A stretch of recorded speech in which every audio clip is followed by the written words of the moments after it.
হয় আজকে তার নিষ্পত্তি হওয়ার কথা।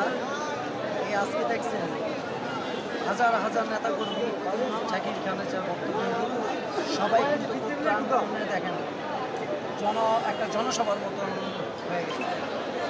আর জাকির খানের যেটা হলো পরিকল্পনা নারায়ণগঞ্জের মানুষকে নিয়ে তার অনেক স্বপ্ন যে নারায়ণগঞ্জের মানুষ কীভাবে ভালো থাকবে, নারায়ণগঞ্জে আমাদের শিল্প কারখানা কীভাবে ভালোভাবে চলবে, এই বিষয়গুলো আমাদের যারা চেম্বার অফ তারপরে হুসেন সমিতি ইয়াংমা যারা আছে সকলকে নিয়ে যে সমন্বয়ভাবে তারা একটা ব্যবসায়িক যারা আছে সকলকে নিয়ে যে আমাদের যে ব্যবসা বাণিজ্য কারখানাগুলো কীভাবে ভালোভাবে চলবে সেই পরিকল্পনা তার ভিতরে আছে।